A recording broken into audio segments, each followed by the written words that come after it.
Hey, thanks for joining me. Cyberforce number 14. I was mostly,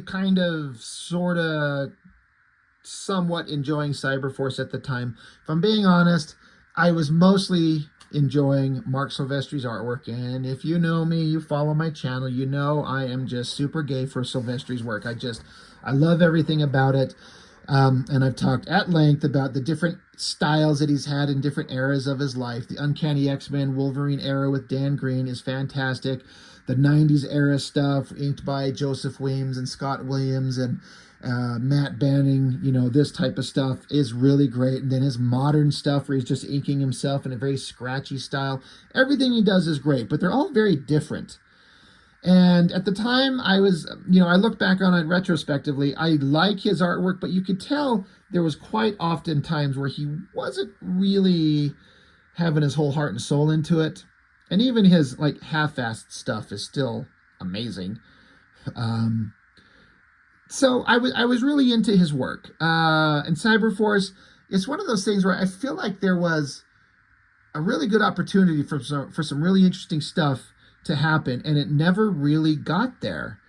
It was just more of like, oh, let's just get a book and see what amazing shit Silvestri draws. The last one we did, issue 13, and I went through this, and I was like, when I was talking about this, I was fairly certain this was the last issue that Silvestri drew all the artwork in. I was fairly certain on that.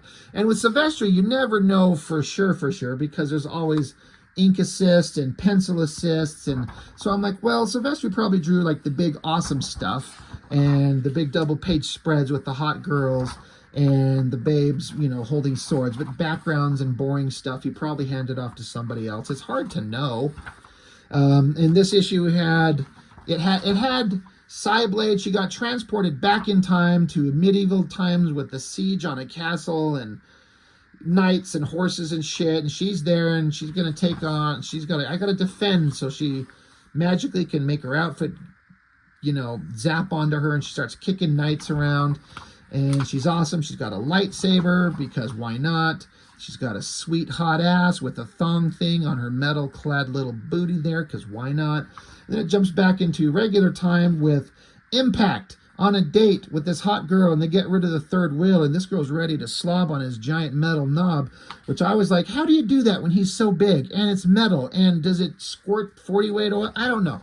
But then giant alien robot things show up, and so Silvestri gives us some big double page spread badass fighting scenes with Impact, the big strong guy, and he just starts tearing shit up.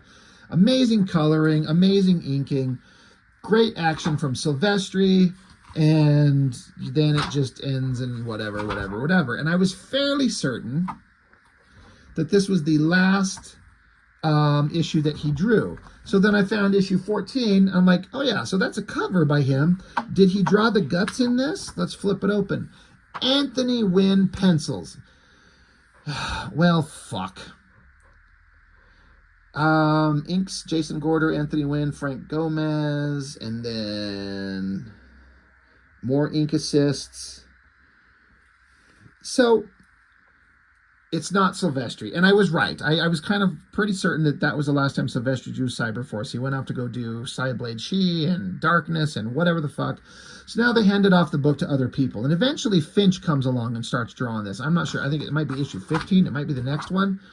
And I wasn't a huge fan of Finch when he's at this time, but once he got on Cyberforce, kind of like Wildcats when Jim Lee left and they handed off to another artist like Travis Charest, suddenly Cyberforce got a little more interesting to me. But to wrap up this silly story where Cyblade's back in time in France, and so you get Anthony Wynn. Now, no disrespect meant to him. I followed his career for a little while, and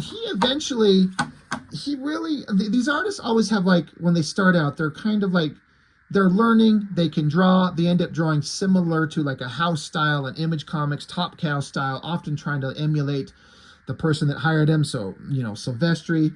But they all eventually kind of start turning into who they actually are. And Anthony Wynn, from my recollection, he ended up getting pretty good and developing a style that was more his own. It looked, if I remember, his work ended up in some eras of his work, looking like a really good approximation of old school Silvestri stuff, which I actually liked.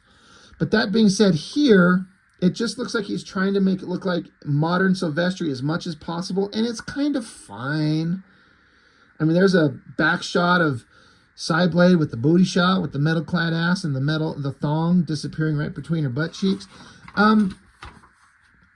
It's kind of looking like Silvestri, but it's not him. The facial structure is not there. The body anatomy is not there.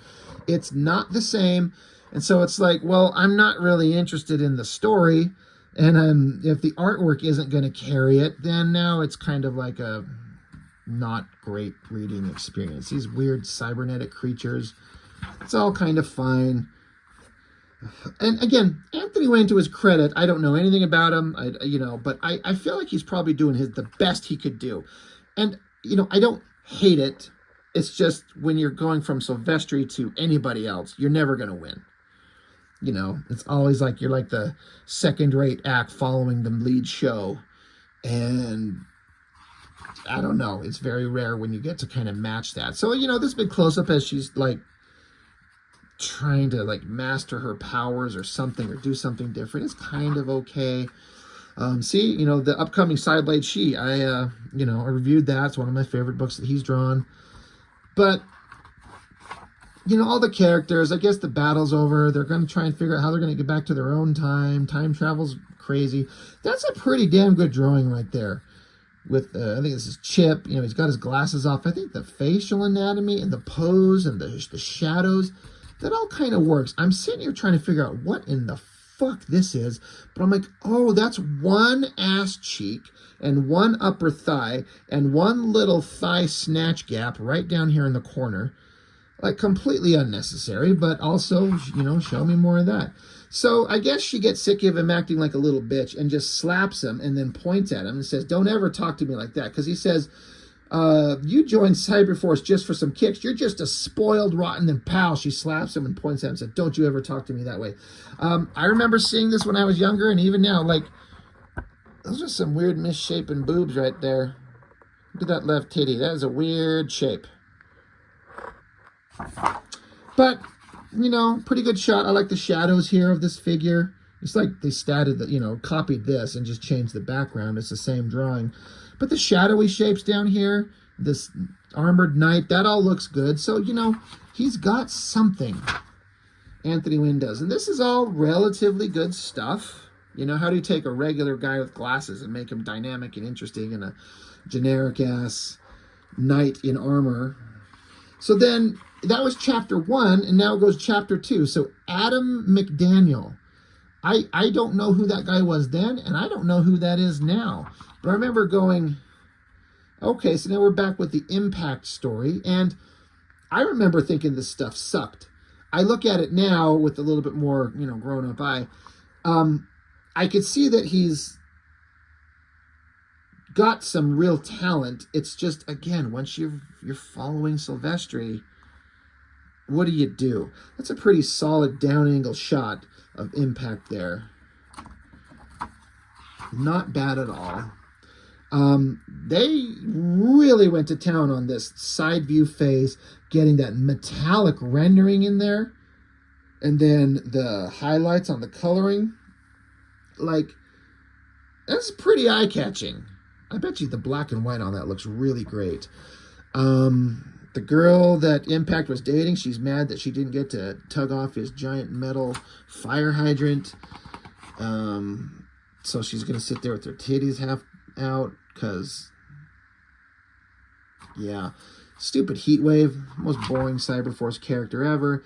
Explosion in the background. I don't know what's going on. I don't give a shit, but not very exciting. Chapter 3, so it's in 3 chapters. Pencils Frank Gomez. Who? It's another guy I don't know. Aaron Soud, I kind of don't remember that. I remember that name, and Frank Gomez himself on inks. So 3 different people, 3 different chapters.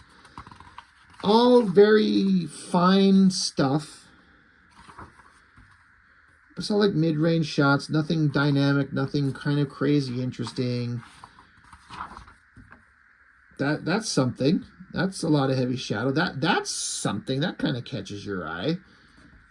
So, yeah, I super don't care about all of this, unfortunately, because again, the stories are not that great. So, if it doesn't have incredible artwork, it's not going to catch me.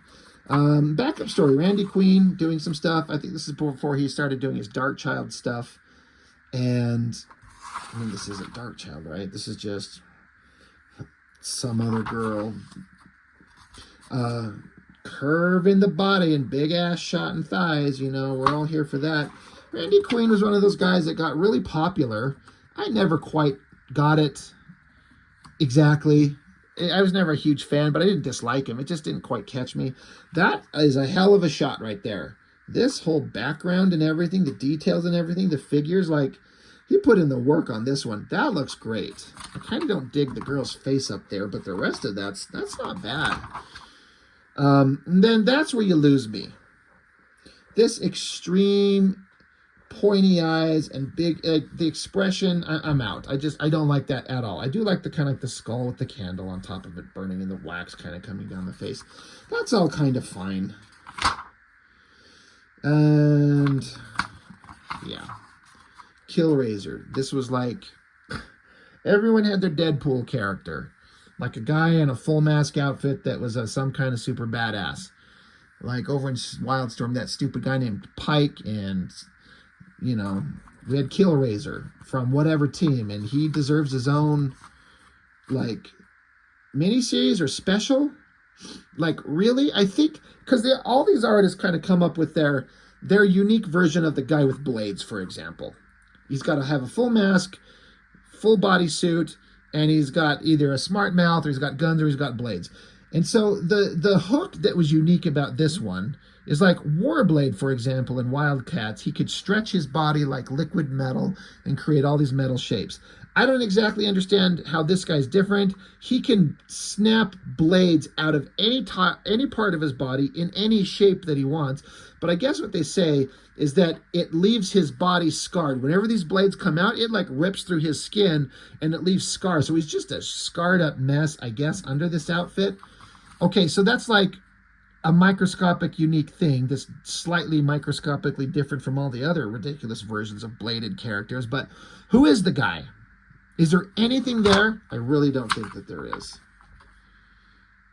So, you know, Cyberforce number 14. Thumbs down, unfortunately. And it's just because it's not Silvestri drawing it. The story is not interesting.